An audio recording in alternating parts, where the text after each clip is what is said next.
Hi, welcome to my home and to my channel. I'm Debbie, and yes, I'm coming from the Pacific Northwest where I live, and I am also offering you a weekly episode on something good about all the generations, the seniors, the Gen Zers, and everybody in between. So come along with me and let's get started.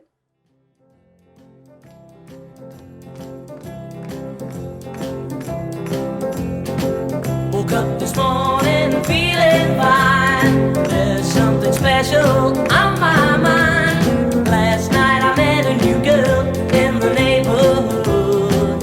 Whoa, yeah. Something tells me I'm into something good. Something tells me I'm into something. She's the kind of girl who's not too shy, and I can tell I'm her kind of guy. She danced close to me like I hope she would. She danced for me like I hope she would. Something tells me I'm into something good. Something tells me I'm into something. We only danced for a minute or two, and then she stuck close to me the whole night through. Can I be the one in love? For she's everything I've been dreaming of. She's everything I've been dreaming of. I moved her home and she held my hand. I knew it couldn't be just a one night stand. So I asked to see her next week, and she told me I could. I asked to see her and she told me I could.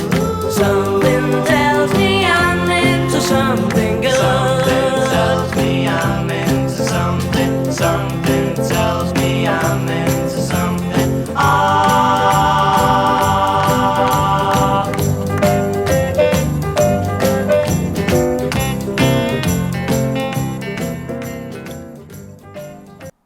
Hi everyone, it's Debbie once again, Something Good, and this episode is Season 1, Episode 7, which happens to be all about summer fun in and around Eugene. And by the way, today is Sunday, June 16th in the year 2024, which means I get to say Happy Father's Day. And we'll talk about that more in just a moment. But right now, let's take a look at my two friends. That's me on the left. Of course, you see my dog Max. Who are the two young ladies next to me? Well, they're my wonderful friends. I've got Mandy in the middle, Jen on the right, and here we are in front of Mandy and Jen's wonderful home just north of Eugene.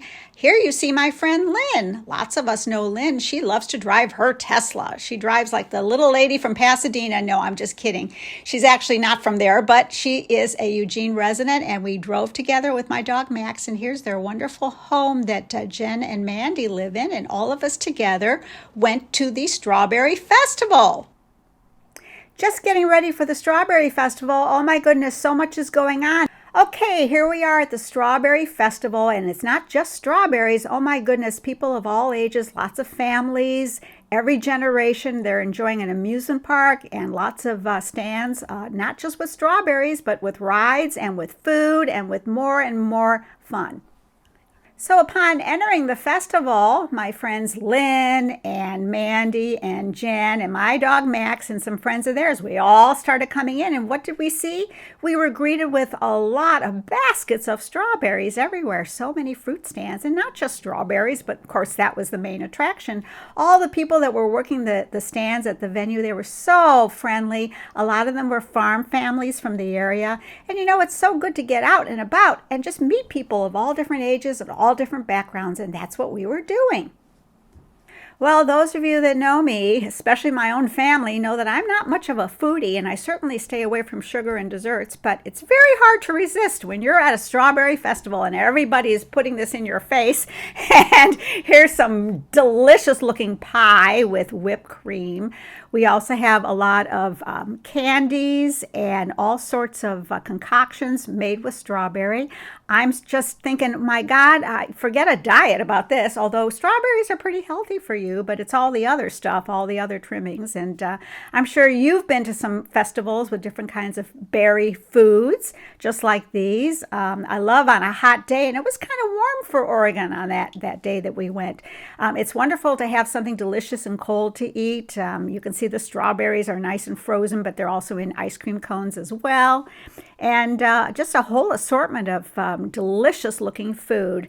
Last but not least, oh my goodness, who's got a sweet tooth out there watching this? Look at this delicious strawberry chocolate candies in all sorts of varieties. They are so beautiful. Some of them look too good to even eat. Some of them don't even look real, but I guarantee you they are real. And there was such a beautiful assortment.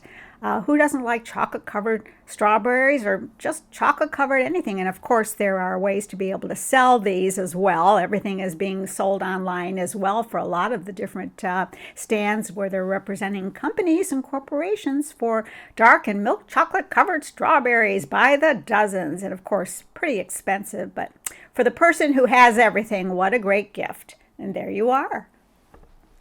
Of course, it wouldn't be a summer's a festival or a summer's farmer's market. It wouldn't be anything like that unless we had some stands where they're showing off some homemade, handmade jewelry craft.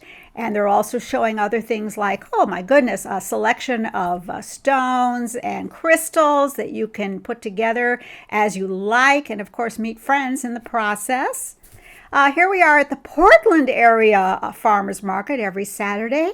You might have a farmers market where you live on Saturdays in the summers. I know every location I've ever lived have had that as well.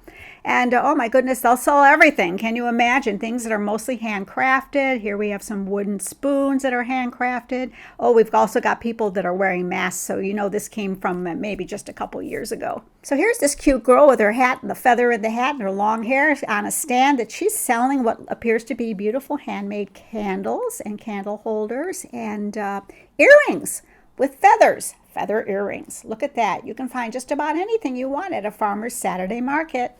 And here we have some seniors, and it looks like they're adult daughters that are looking around and deciding what do they want to buy. A few of them looks like they already have bought some flowers to take home. Oh my goodness, I just think these places just lift me so much. You don't have to go very far to feel like you're out of town and in a different environment where you get to see and meet people and hear all kinds of discussions and certainly stopping in and out. And here we have, amusement rides. When was the last time you went on a Ferris wheel? Want to take a ride? Take a look. Oh, and at nighttime, if you've survived the daytime and you still want to stick around at night, or maybe when somebody gets off of work in your group or your family and then they come at night, everything's lit up. It's still there. Oh, I don't think I could handle a ride like this anymore. Maybe the grandkids could. And as we depart from this beautiful scene, we say goodbye and bid adieu to an afternoon, evening in a summertime fun festival. Well, that's not the end of all our fun yet. It's still Father's Day Sunday, and we have a vintage car show to go to. Let's take a look. Let's go see what's happening. Hi, we're here at the car show, and I've got a friend named John who's going to tell us all about his car and why he's here today. By the way, John, happy Father's Day. Thank you. John? So this is a 1960 Morris Minor convertible, purchased by my father in June 15 of 1960 in Oxford, England. And he drove it for 40 years, and I drove it for the rest of the time. It's 64 years old. So it goes all the way back to the merry old England, UK. Yep, right. And what makes this a valuable car now? Well, they're not outrageously valuable, but they're quite collectible. As you can see, there's another one in the show here, but it's a station wagon, wooden version, green. They made over 1,300,000 of these in England over about a 20-year period. And this is one that was made in 1960. 1960, that was a good year. Yeah. Oh my goodness, when you said woodies, it made me remember about the whole surfing culture when the guys at the beaches would fire up their woodies and put these surfboards in. Go look at the Morris Woody, the green one that's over here. We will do that, my goodness. Yeah, so they're very economical cars, very functional, 37 horsepower, pretty slow. They're in the way of everybody, but I still use it quite a lot. Sure.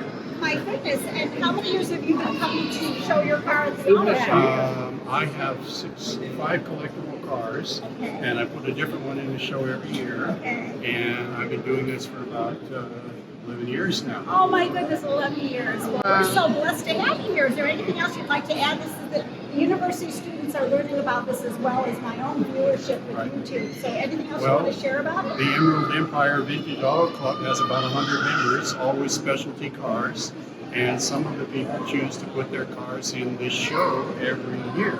And there are almost always a different group of cars every year for Father's Day weekend. Isn't that perfect? The Emerald, it's called the Emerald Empire Vintage Auto Club Car Show. Right. Fantastic. And you look very handsome and dapper today. Well, thank you very much. Very much. And I assume you're a father, maybe a grandfather. Or No. Oh, that's okay. Yeah. You can still be in the show. Doesn't Right, matter. yeah. It just happens to be Father's Yeah. Day. All right. Well, thank you so You- much. Hi, everyone. Here we are at the car show, the Emerald Empire Vintage Car Show on Father's Day. And here's one of our favorite fathers. And he's not vintage, though, at least not in my book. This is Larry Kirkpatrick, who's having his lunch. He's on his lunch break. He's been here all weekend. And we took a photo of his car already, but maybe you can chew and swallow and then tell us a little bit more about your car or cars. I only have the one car, and I had it restored. I didn't do it myself personally. There are some cars out there, they actually did all the work, and I admire them for doing that. I just didn't do it. You didn't have to. I know how to do something else good, very well, and so I let somebody else. Hey, listen, I'm all about delegating. At this stage of life for us baby boomers and beyond, let's delegate to the youngers, which is why I have somebody helping me who's a student at the university. Okay, so your particular car that you're showing today, tell us a little information about that particular car. Well, I'm kind of like the rest of us baby boomers. We used to have one like that. So I like that car. That's the year I graduated from high school, so I focused on getting that car. Let me guess. Am I right if I say 1965? Yes. Oh my God, class of 65. Boy, they had great music then. I was the class of 1970. So I found that in the newspaper and bought it, and it was pretty rough, and had it all restored, and we drive it around to all of our car shows that we want to go to. I don't trailer it, and it's just a fun thing to drive. Have there been other car shows that you've gone to besides this one? Oh yeah, lots of them. We just went, 6 of us traveled and rallied and traveled down to Petaluma, California, the 18th of May, and spent a week going down and back, and went to the car show. That's where this came from. Hey, cruising the boulevard with Larry. Petaluma, guys. Petaluma, California, and it was a great trip all the way down and all the way. Stopped twice in the redwoods, and that was fun. Now we're also seeing Mrs. Larry Kirkpatrick. What is your first name again? Pam, Okay, Pam. So do you trek with him on all these car show extravaganzas? I go to a lot. I go to some, but when we go long distance, I go. But yes, it's his thing. Yeah. We had a 65 when he got married. We got married. He had a 65. Oh, so may I ask what It's year? our- What year did you get married, may I ask? 75. Thank Oh you. my goodness, you're just a bunch of babies, and you've Yes. been married all this time Yes. to the same people. Yes, What a yes. Yeah. fantastic! Well, listen, he knows about cars, and you get to ride in them. And Yes. did he ever let you drive them? Or you No, I don't drive. No, Yeah, that's no. okay. I wouldn't either. I'd be I too like being afraid. the passenger. I love being the passenger. Yes, yes. Wow. She drove my other car because it was an automatic, but she does. This is a stick shift, and With stick shift. You know, when I was in high school, learning how to drive, which in Ohio, where I grew up, you have to be 16. But you could take your student driving at school at 15 and a half, and then Yep. hopefully your Yep. parents, if they weren't like scared to death, they would practice with you in the neighborhood, right?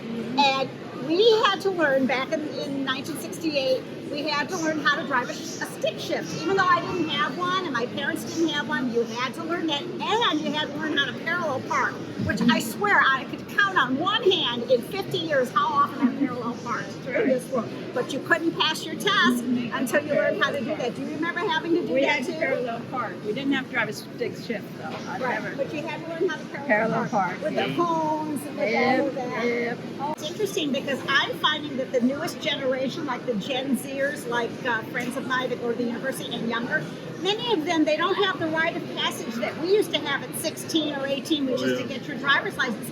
Now they like to ride their electric bikes, they like to take an Uber, they like to, go with friends, take the bus, but they're not in as big of a hurry. It wasn't a life passage moment as it was for us when we turned 16 or 18. It seemed like everybody couldn't wait to get their driver's license, right? Remember that? Right, yeah. My folks wouldn't let me have a driver's license until a year later. Oh. And why was that? They know something that we don't know about you, Mary? They were just cautious. Yeah. Anyhow. That was good. Well, my mother was excited about me when I turned 16. In fact, my birthday is around Christmas time. And in northern Ohio in Christmas time, it's pretty cold and snowing and icy and bad.